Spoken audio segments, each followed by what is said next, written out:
Welcome to my How to Build WeakWhereas tutorial. I'm Linz, and I'm a full-time software developer, wannabe full-time WoW player, and part-time Twitch streamer, Linz on Twitch. If you are also a World of Warcraft player, you've probably heard of WeakWhereas, or at the very least seen them in streams and YouTube videos. WeakWhereas are an extremely useful tool for playing WoW. They give you the ability to put visual and audio cues on the screen for basically anything that happens in-game. This can elevate your gameplay and make things that seemed overwhelming or exhausting to remember a breeze. After using WeakWhereas for a while, I decided I want to change things about the WeakWhereas or make my very own, and actually found it a bit overwhelming and complicated to figure out, even with my programming background. But over the years, I've honed my skills, and I now use all custom WeakWhereas for my rotation and main abilities on all 13 characters I play in WoW. This video is going to break down WeakWhereas to their simplest form and slowly show you how you can use them to build yourself a complete rotation WeakWhereas. Before we get into it, I do want to mention Wego.io. There are some beautiful WeakWhereas already out there, and this is a great place to start before getting into building your own. For any class you are playing, or anything in the game really, you can type in the search bar and you will find a plethora of already done WeakWhereas. Luxos and Afinar are legends in the WeakWhereas department. These guys have done an amazing job creating WeakWhereas for every class and spec in the game, and I highly recommend trying these out if you don't want to build your own. I won't be teaching you how to be the next Luxos or Afinar, but I will show you the basics of how they put together those masterpieces. Let's get into it.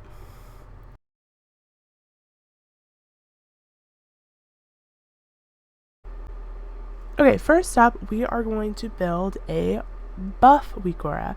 So I actually used a group of buffs here when I'm playing Druid, but we're just going to work on building one of those. So to do that, we're going to go New Aura. We're going to do Icon, because that's the style we're going to work on first here. It's going to create a new entry here. We're going to call that Starfall Buff. It'll scroll down, it puts it in my S's. Okay, there we are. Alright, so let's get into configuring it. So the be-all end-all of WeakWhereas is actually the trigger. The trigger is what exactly are you tracking? And we want to track the buff Starfall. So the type is going to be Aura, the unit is going to be player, that's us. And then the Aura type is going to be buff, because that's what we want on a track. So then we're going to click name here, and we're going to put in the name of the buff, Starfall. Oh, it did Starfall effect, that's weird. I put an extra space in there, got confused. So I got this name by just, when I had the buff, I could hover over it here in my buff bar at the top, and it told me the name of the buff, and so that's how you can get the exact name to put in here. Okay, so that is the simplest form of this. Let's take a look at what it looks like. Alright, it is just an ugly icon with no information on it, and it shows up when I have the buff, and disappears when I don't. So let's enhance that a little bit. We can do a little better than that. So before I move on though, I just want to point out that the reason it was showing up when we had the buff only was actually the show on section. So we have show on auras found, which means when we have the aura, this WeakWhereas will show. You could change this to aura missing if instead you want it to be a reminder that you need to press this button to get the buff. However you want to set it up, that's up to you. We're going to leave it like this. Aura, when the aura is found, I want to see the icon. Alright, let's enhance this a little bit. I want information on here, like how much longer till the buff. Maybe I want to have a visual effect that tells me that the buff is about to run out, so I don't have to actually stare at the number. I can just have a really quick visual. So let's do that. Alright, so by default it puts in, you see there's like a little 1 in here. It is putting in default text, and it's %s. If you hover over it, it'll show you that %s is actually the stacks, the number of stacks of an aura. Well, currently in live, Starfall doesn't stack, so that's not very useful information. What I actually want to know is the duration of the buff, which is going to be progress %p, the remaining time of a timer or a non-timer value. Kind of weird way to describe it, but basically it's the remaining time. So I'm going to change this to %p. Now you can see it's counting down in seconds. So it's kind of down in the corner. Maybe we want it in the middle. So that would be under anchors. So I'm still under this text 1 section. We're going to go anchors. I'm going to change it to center and center. Puts it in the center. I could change the font if I wanted. I'm going to make this bigger. Let's go 16. There we go. One more thing that I like to do is I don't actually need that millisecond information, and you can turn that off by going to format options. There's an increased precision below. So this is saying we're going to show you the milliseconds when your timer is 60 seconds or less. So you could do this for 1 second or 2 seconds, but I actually keep it right at 0. I just want to see the normal second countdown. Alright, perfect. Okay, so what else we're going to do, I just highly recommend this because I find this a very ugly visual, is you go into, at the top of the displays, if you go into extra options, there's a zoom section. If you change the zoom to 30%, it actually put it into a square and you won't see those rounded edges. I think that looks a lot better. I'm also going to change the size of this.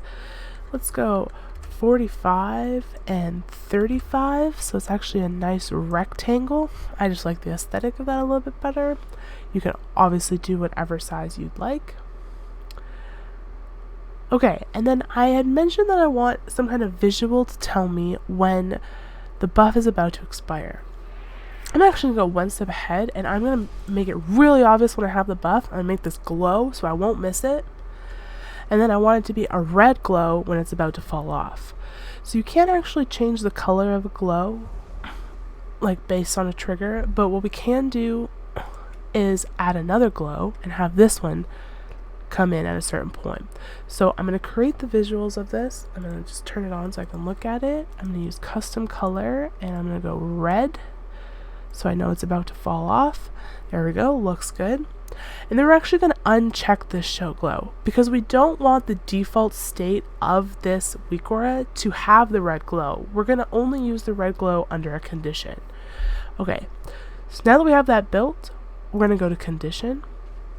I'm going to add a condition, and so for trigger run, when the remaining duration is less than or equal to 1 second, then I'm going to go glow 2, visibility on. So remember there were 2 glows, so this is glow 1 and glow 2 is the second one, that's the red one. So this is saying when trigger 1, which trigger 1 is our buff starfall, back to conditions, is less than or equal to 1 second, glow 2, visibility on. So we will see the red glow. Okay, let's take a look at what this looks like now. So here's my icon. It's got a nice glow to show me that it's going. And when I get down to 1 second, it'll turn red, telling me it's about to go away. And there we are. That's a simple buff weak aura.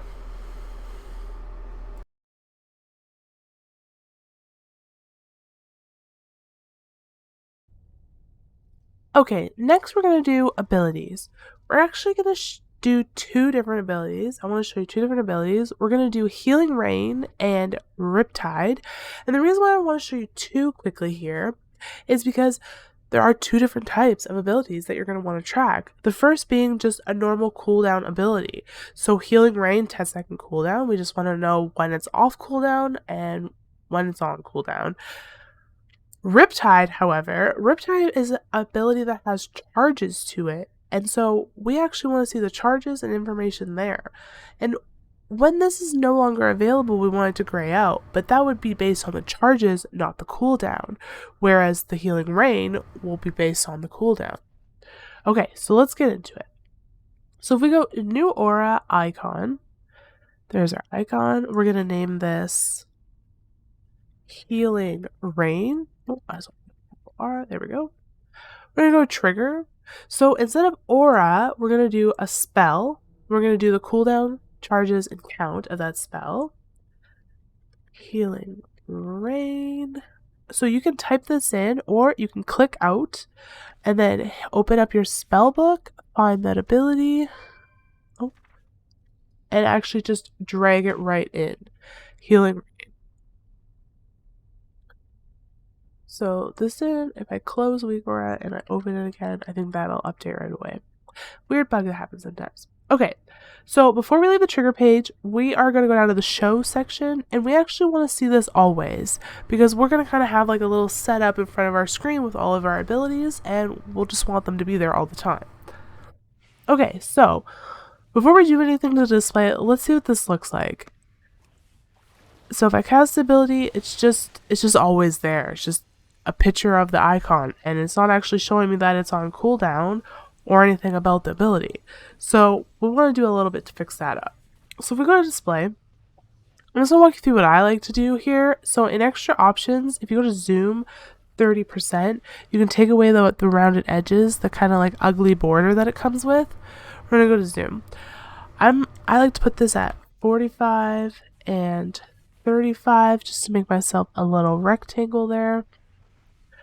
And then, so for display text, we don't need stacks. S actually stands for stacks if you look at the hover. What we actually want is progress. Progress is the remaining time of this ability. So that's what we want to see. So we're going to change that to P. We're going to make that bigger. Let's make it 16. Okay, it's like in a weird spot there. It's not really center. We probably want it center. So if we go down to anchors and we go anchor center to frames center, that's better, right in the middle. Also under format options, if you look here, we can see the milliseconds, and we don't really need that information. So I like to go into format options and drag this increase precision below all the way to 0, which means I'll only see normal second countdowns. I won't ever see milliseconds. So if we close that. Okay, so before we take a look at what this is looking like, there's two more things we need to do. The first thing is we want to enable swipe. So if you see when I enable swipe, I get this swipe animation that is kind of showing me it cooling down. Perfect.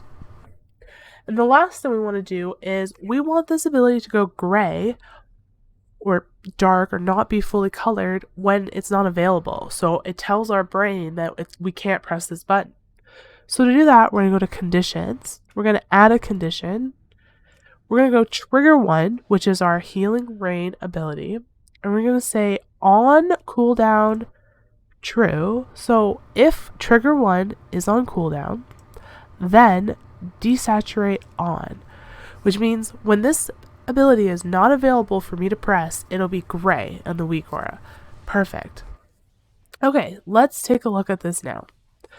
So if I put healing rain down, look, we see it goes gray because it's on cooldown. I have my swipe animation there, and when it comes back up, it'll be nice, pretty blue icon. Perfect. Okay, so Riptide is very similar except for the small difference of the charges. So what you can do is you can actually right click duplicate and this change the trigger, but I'm actually going to run through it one more time really quick. Icon. So you can actually turn healing rain here. We're going to turn it on so we can see it because I want to position my new one near it. I'm going to type in Riptide. I go to my trigger. I'm going to go spell. Cooldown charges count, perfect, and then type in the ability, Riptide, hit enter. I want to show always, perfect. I'm going to go to display. I want the icon to be zoom in 30%. It didn't update for some reason, which is weird. Alright, zoom 30%. I'm going to enable swipe because we know we want that. I'm going to go 45 wide by 35 tall, and then I can drag it and put it right next to my other one. Use the little arrows to line it up. I think it's there. Okay. Okay, so this has the stacks in here, and we actually have stacks. I know we're calling them charges on the other screen. It's all very confusing, probably on purpose. We need this though. We're going to leave this. We're just going to make this a little bit bigger, 14. And it's not quite in the corner. So I'm going to change my anchor. I'm going to anchor it to bottom right and then hug the outer part of the frame and then bottom right. Okay, see, that's in a much better spot. We like that. So we have the stacks, but we still also want that progress. We want to be able to see when it's coming back. So if we add text, oh, it automatically puts progress in for us. Excellent. We put the other one at 16 font, so we want this one to match. we're going to go to format options and turn that precision off because we don't need the milliseconds to show. And that should be it. I don't need any more text on this ability. That's all I want to see. Okay, so we do want, when I have no charges available, when the ability is not available, we want the ability to gray out. So that is in conditions. We're going to go if, and instead of on cooldown, which we did before, we're going to do charges. If charges equal 0, okay, then I want desaturate on. Okay, so let's check this out. So I cast a Riptide, my stacks go down, the timer's going, I cast another one, grays out. No, I know it's not available, and I can do my Healing Rain right there. Looks good.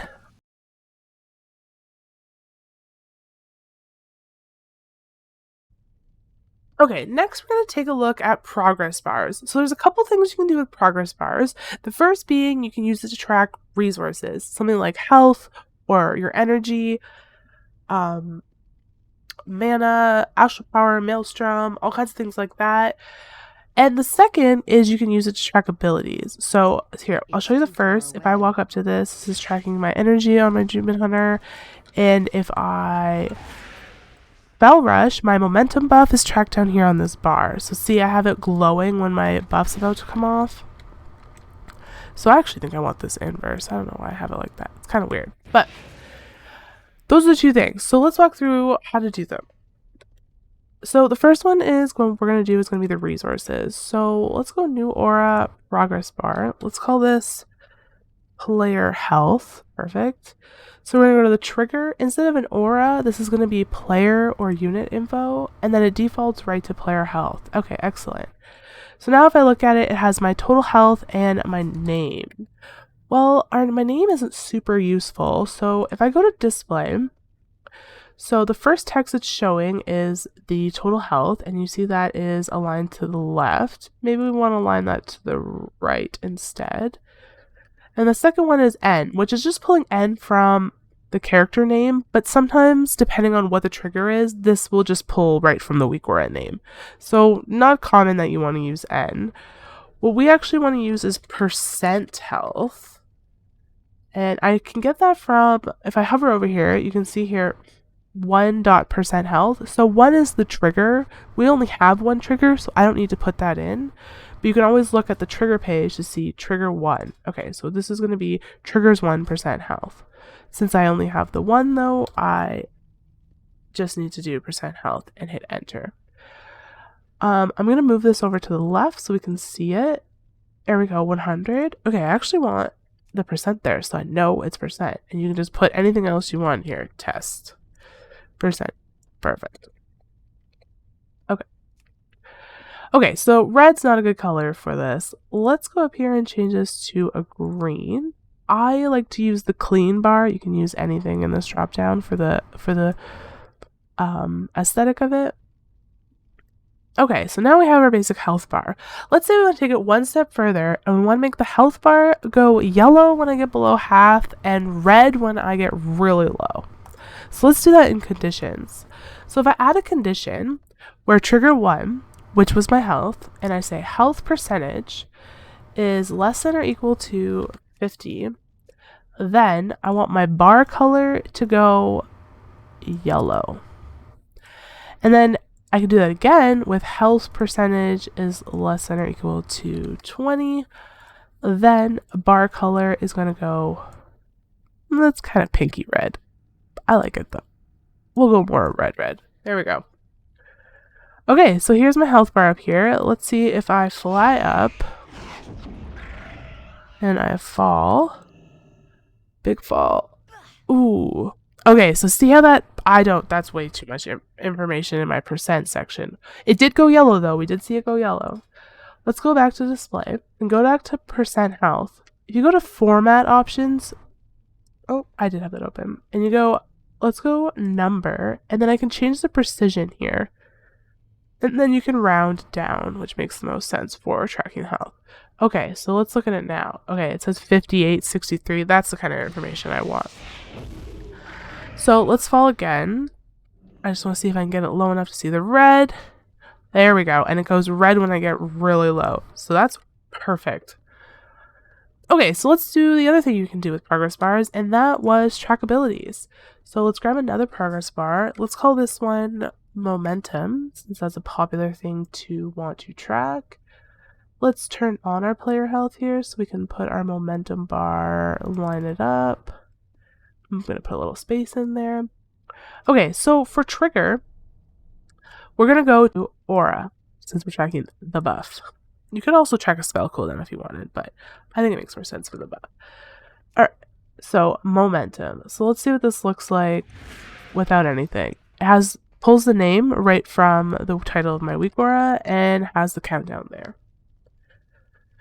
So this bar is going down that way, but you could actually do all kinds of different things with this. So you can have it inverse and actually count the other way. I don't know why I don't see that. Oh, here we go. Right to left. So you can go right to left or left to right. You can also go up and down if you wanted, or top to bottom, whatever makes sense. I think this makes more sense. Probably what I should change mine to, as it counts down like this. So we're seeing a milliseconds here on that countdown. If you've seen any of these other weak auras that I've made in here, I really don't like seeing that milliseconds. So if you go into format options on the progress and turn this increase precision below down, looks a lot better. So for this, I'm actually going to make it a little skinnier because I don't think it needs to be as big as my health. There we go. Looks good. I actually don't think I want the name there. Let's get rid of the name because I don't need to know. I know this bar is for momentum. You can leave that in there if you want the reminder. Since I only have just the time on there, I'm actually going to center that. So if you go back up to the text and you go anchors, open that up, and you go anchor center 2 frames inner background, I guess, and center. There we go. Now it's right in the center. Let's change this to some kind of red or pink. And there we go. Okay. So beautiful. It's counting down. I can see it when my buff goes away. Remember mine down here had a little glow on it? We can add that real quick, just so you don't miss the fact that this is coming off. So what we have to do is we have to add glow. So let's show glow so we can take a look at it. There's Pixel Glow, AutoCast, I believe that's what I was using, or a really stretched out Action Glow. That's probably why I was using this one. So you can do the whole bar, and you can use a custom color. We could do like red, as in like it's going out. You can do all kinds of different things here. Like I like to scale this up sometimes, add more particles, whatever you want to do to make it like really. Actually, let's go all the way. It's wild. No, it's probably gonna run extra CPU if I do that. Let's just go back to the default. Okay, so now that we have this glow defined, if we leave this checked, it's always going to be there, and we actually only want to see this when the buff's about to fall out. So the default state, since we don't want it in the default state, we have to uncheck the glow here. And then now we're going to go to conditions, and we're going to say if trigger 1 remaining duration is less than or equal to 1 second, which means it's about to fall off, then I want glow visibility on, and that's that glow that we just added, glow 1. Okay, let's take a look. So when this gets down to 1 second, it's going to glow red at me. Oh, press my ability again to keep it going. Perfect. There we go. That's progress bars.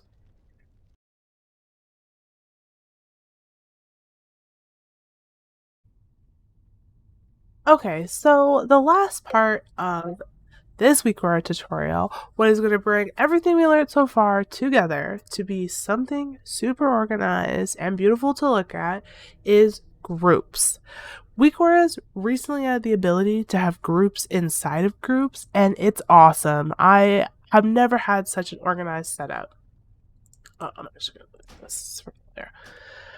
Okay, so I like to do setups here where I have a group and I actually have a top row, a bottom row, and then I have my frenzy that I track here, all in this one group.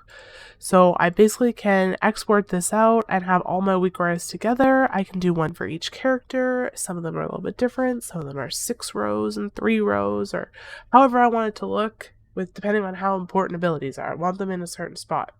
Something that is really nice about this group setup too is that when I turn talents on and off, I do not have to rearrange them. The group will automatically like move something over and put my ability in now that I can cast it. Okay, that might have been a little confusing. Let's just get into it. It'll make more sense. Alright, so let's go new aura. So this is really important. There are two types of groups. There's group and dynamic group. If you want to have groups within a group, you need to create a master regular group. Your first group cannot be the dynamic group. This is going to be our hunter main group. Here we are. It won't let me grab it or move it because there's nothing in it yet. Okay, so now I want to have a top bar, a bottom bar, and then another bar where I'm going to keep track of all my buffs. So let's add a dynamic group within. The dynamic group is going to allow us to auto move things around. So if I had done another regular group inside of here, I would have had to place each ability in the exact spot I wanted it. And I think it's a little bit better to use a dynamic group, as we'll see here as we go. So let's call this top bar. Okay, and then inside of here, we'll do the aura of the icon. Okay, now that I've added a couple of abilities in here, I'm just showing them. So they all are going up and down. That's not quite what we want. What we actually want to do is we want to center them horizontal, just so they're always in the middle. So I threw in the camouflage here because I wanted to show you that I have the camouflage here showing in my group, and if I go to talents and I actually switch off of that talent, it disappears off the weak aura because it's not a valid spell anymore, so it doesn't track it. And that's what's really nice about this, is it recenters it. The group, dynamic group, will recenter it based on how many abilities I have active here. Okay, so we did the top bar. Let's duplicate that for the bottom bar. And so with the groups, you are going to have to place these. So I'm just going to grab my second one and I'll move it down. I just use 2 bars because I like to put everything super important, like all the major cooldowns and things I really need to be watching on the top row. And then I kind of have like the filler rotation on the bottom to like remind me, like, and I also highlight these if I have certain buffs. Like you can do all kinds of things with what we've learned in this tutorial, right? To really enhance this group. Okay, and then we can just keep going here. So you could add another dynamic group that we move up at the top, and it's actually for buffs. And we could add another group where we track some of those progress bars at the bottom, and so on and so forth. So the main takeaway here is if you want to have a group of groups, your main group needs to be a normal, regular group. And then all the groups inside can be dynamic groups, which give you the ability to center them or run them clockwise, do all kinds of crazy stuff, where it'll grow in different directions, up, right, left, center. We can center it vertical if you want your buffs to grow up the side. Whatever you may want to do, you can organize each dynamic group to grow in whichever way you want, which makes this really dynamic and nice, and it'll always be center, which I love. If you're not worried about having all these dynamic groups, this is getting a little too complicated, you can 100% just get a regular group and put all those abilities and buffs that we learned about and just place them on the screen exactly where you want them to show up, or just have them free floating in here and have them place, and that's fine too. I actually started that way and then got into the groups like as I had more and more weak auras. As you can see, I use a lot of weak auras for absolutely everything that I do. So there you go. That should be everything you need to know to get your rotation reminders on your screen, any buffs that you may need to track, any abilities you want to track. There are always options on Wago if you don't want to build your own, but this will teach you at least how to edit them so you can have them look and act the way you want them to.